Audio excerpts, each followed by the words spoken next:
Hello everyone, this is Phantom2502 and welcome back to Satisfactory Let's Play, episode 37. I know it's been a few weeks since I've updated, but over the past few weeks, instead of doing building, I've been trying to figure out what the most efficient build is in Satisfactory given the constraints available, and I've been programming a solution and I'm going to show you the results of that.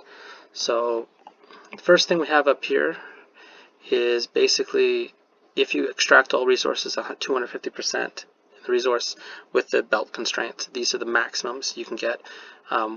Caveat on water, I just put some huge number for water extractors because that's not going to be a limiting factor just to make it ridiculously high. And they added 14,000 things because of the water well thing. Second thing here is this is the power usage if you put extractors at 250% on everything except for water. Down here is, actually that includes water, sorry.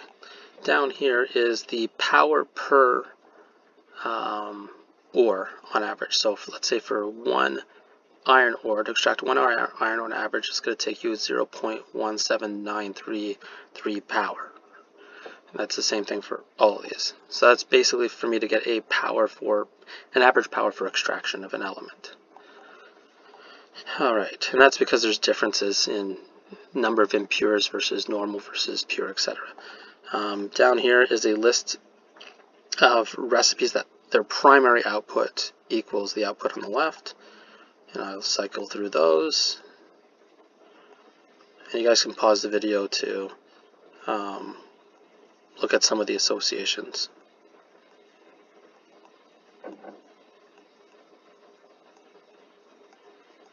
And power at the bottom is biomass, coal, or nuclear. Well, I don't think nuclear is down here, or fuel recipes. Down here is a level ordering. So all recipes that primarily output something will only go on to a level if all inputs for all of its recipes of its type can be done using the previous level. So if you build your things using, okay, all level 0 you can build side by side and have no problems. Then level 1, as long as you have all level 0, you can build everything in level 1 because you're not going to need anything other than level 0 recipes, which are extractors, as you can see.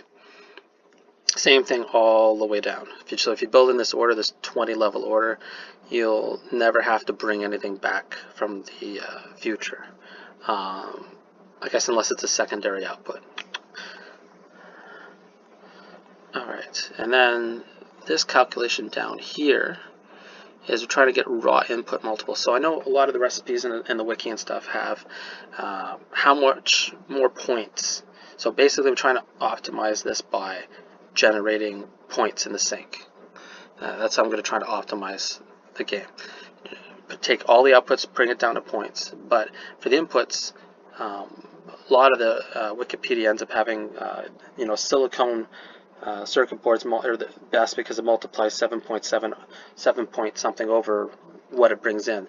But the thing is that isn't really a good starting point. Because certain recipes might be longer than others, and that can affect that multiple.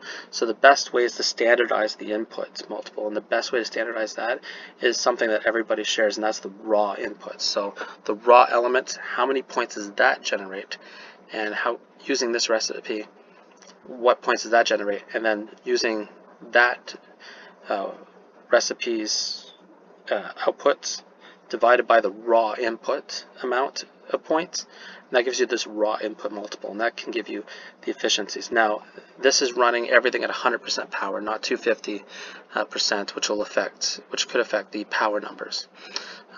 Also, this raw input multiple does not include the raw inputs that are needed to generate the power. So really, this list down here you should only use it for building anything that's related to power, your nuclear structure. Obviously, I'm going for endgame. Anything in between there can be ripped down, and nuclear is the most efficient to go into that. I'll show that down below. But basically this list is just the calculations of all that.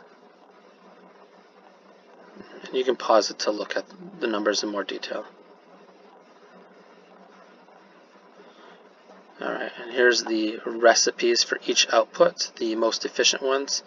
As I said, only use this for power structures, because some of these aren't going to be correct. Like iron rod isn't correct because the iron rod itself is the most efficient recipe if the power isn't included in the raw inputs. So this is only for things you need to get power going. Use these recipes for each item. These will be the most efficient in terms of multiple. Here's the multiples in order, the bottom one being the most efficient. Again, only power for your power recipes. Now we're calculating the actual best power recipe. So fabric is actually the only recipe. If you put that in the ever put fabric in a biomass burner, or at least fabric that was automated. So these are only the automated recipes, but some of them go in the biomass burner. Fabric, never do it. It costs more to make the fabric than the fabric will produce in power in the biomass generator. That's why it's negative. As for the other ones, as you see, coal is better than compacted coal, and petroleum coke is actually the worst, but you'd still use petroleum coke as a way of getting rid of heavy oil residue in the beginning when you're building your oil, because where are you going to put it? Nowhere. The sink, you might as well get some power out of it, and especially at that point you need power. But coal is definitely more efficient. Fuel, that's with the diluted fuel setup, and also the package setup will work too. As you see, is more efficient, and actually surprisingly, fuel is more efficient than turbo fuel, having a lower but above zero value for the raw input points per power unit. So this is the raw input points per power unit, per megawatt. The raw input points that you're wasting. So you want to waste the least possible, but obviously it has to be above zero because you want to generate more power. This is based on the excess power produced. Alright, so fuel produce more excess power takes less raw input per power unit, excess power unit, than turbo fuel. So for the game to make turbo fuel actually useful, because it's not really used for anything else. I think they because they moved fuel, doesn't consume as much in the fuel generator, which I think was a good idea, because at the beginning petroleum coke was always better than fuel until you got alternate recipes. I think that was a good move, but I think they got to make turbo fuel take less as well, so that we make turbo fuel more efficient than fuel. And then you have uranium fuel rods, which is obviously more efficient. And then the plutonium fuel rods, including its use in uranium fuel rods, using the most efficient recipe setup. And that includes doing the fertile uranium route. It ends up being the best bang for your buck for raw inputs, even though it doesn't generate the max power, the best power. It's close enough. It's much less on raw inputs. It gives you much more excess power. That's 0.23. So going forward, we're assuming everything's going to use the plutonium fuel rod recipe, most efficient recipe. Now we have the numbers for every recipe. All the multiples, raw inputs, including the raw inputs will include the power. That's the difference between the raw power input multiples, what we're going to be looking at for the most efficient. That will show the most efficient recipes. So this is a lot of the raw data, and then we're going to summarize it below.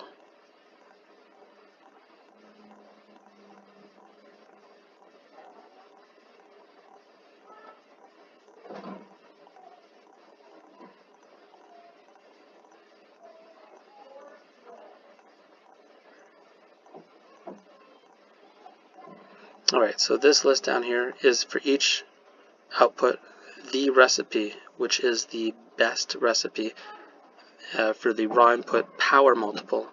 So these so at 100% power usage for each consuming building. So I'll scroll through this slowly.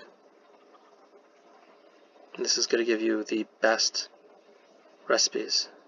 As you can see now, iron rod uses the steel rod recipe, and also screw uses the regular screw recipe instead of the bolted or the steel plate screws. So it is better because of this using the steel rod.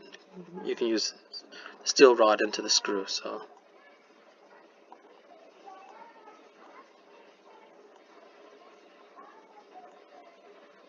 all right.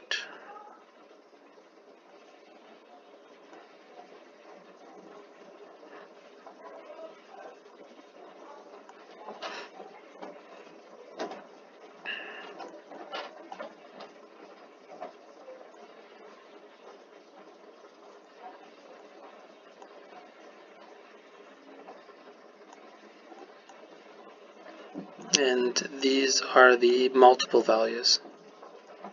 So these are the order from least efficient to most efficient thing to be generating. So as you see, the most efficient recipe to generate in the end game is the assembly director system, which multiplies its raw inputs by 195. Thermal propulsion rockets 156.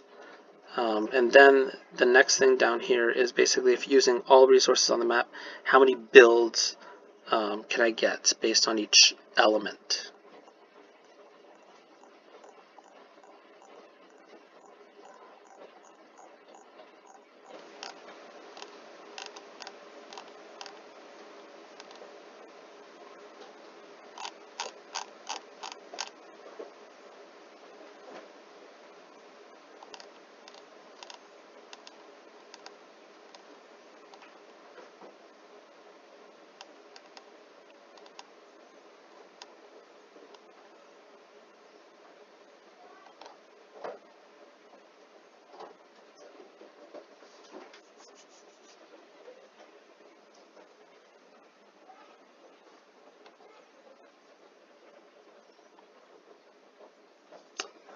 Alright, so this is going to be the bottom part. So down here, so let's look for assembly director system. So iron ore, you have 272 builds is the restriction. Basically, it's all the iron ore in the game divided by the amount of ore needed for one assembly director system. So, and I do that for each element, and the lowest number in here is obviously going to be your restricting element if you're just doing that recipe or that build. So here is going to be your constraint. So your constraint is iron ore for assembly director system. That's going to run out first. You're going to be able to do 272.2 builds of the system, all builds for the entire map until iron ore is completely wiped out, and it will be wiped out first. We'll need 421,000 power. It will generate over 111 million points if everything's put into the sinks, and it produces a multiple of 195. And as you see, the second closest thing is the thermal propulsion rocket, which constrains bauxite, and it only produces 37 million. Now, you can manipulate this by removing certain recipes out of the game. It will reduce the multiple. However, if the constraint ends up being different or better, you can use a mix. So, because as soon as one thing's, let's say iron's done, it's going to be very difficult to multiply any of the rest of the items. So what I'm finding is the assembly director system, using the most efficient recipes that I showed you above, is the best way to go, definitely off the bat. But then you're going to want to do a mix between an alternate assembly director system, basically using a few alternate recipes to reduce the iron ore, coal, caterium, and crude oil, which is its limiting factors, and using a lot more quartz and limestone and copper, which are high above and using a little bit more bauxite and sulfur. But also, once you get, say, the raw quartz down a bit, you can maybe switch to these bauxite limiting things for the thermopropulsion rock, because if you use the alternates that allow you to reduce the quartz like crazy for the assembly director system, your multiples could be down to 150, and obviously the most efficient recipe for thermopropulsion rocket is 156. However, if you do put a more quartz-oriented build to reduce the bauxite for thermopropulsion rocket, the multiple goes down to 120s, at which point the nuclear pasta build ends up being better. So it's going to be a bit of a mix of different recipes for these three items combined together to really maximize those points. But primarily, the major recipe is going to be using the list above recipes and building tons of these assembly director system outputs. Because even when I reduced the amount of bauxite using to maximize bauxite, only using recipes bauxite, using thermopropulsion rocket only yielded, using all the bauxite in the map, about 70 million points. In this assembly director system, it's 111 million. Now, this assembly director system barely uses any nitrogen whatsoever. You're actually probably going to have nitrogen left in the map, because in order to even use all the nitrogen, you need to have bauxite to at least package it to sink it. So I think the more efficient build is going to be to keep some liquid nitrogen or nitric acid just left and not doing anything. Obviously, you can do some sinking using uranium at only 421,000. If you use the uranium, use the non-fissile recipe instead of the fertile recipe, you can generate about 630,000 power and sink everything, all the plutonium fuel rods, and not have to do plutonium or take care of waste. So that's obviously at all the 100% build. I mean, if you're doing 250% builds, you might not even have enough power left, because the max power generator is either 1.05 million using the most efficient recipes, or using the uranium at 1.19 million. But as I said, the raw cost and the power left over is a lot less efficient than that one. It's not worth it. Anyways, hopefully this is more of an analytical episode. Hopefully you're able to slow it down and view any of the information you want out of this. As for caveats, information that's a little bit, this isn't perfect. It's very close to what the actuals are. So anything that at the end might have leftover silica or leftover polymer resin in its build process, it will reuse through its stream in the process. But if a separate input can use it, unfortunately it doesn't know to switch over and use it to make it more efficient. Or let's say that if your build process has a bunch of silica, that you can use the silica in the power process. So it doesn't, these calculations don't take that into account, but that should only really change these values in a very slight minor fashion, and I don't believe they would really make a difference on what the recipes are more optimal, because power and putting those into itself won't, I think, significantly change these results. But this can be more accurate if that's added in. Anyway, but the points out here do include sinking even the silicon stuff into the sink 2 that are the secondary outputs. But obviously, if you're able to turn those secondary outputs into, higher end resources, you should be able to increase this slightly. Anyway, so this is Phantom 2502. This is episode 37. A little bit different of an episode. Next episode, I will be using part of these recipes to continue my oil build. I just wanted to show you guys what we're going to be doing going forward and what the math is behind it. Hopefully some of you enjoy it. Anyway, this is Phantom 2502. See you next time. Bye-bye.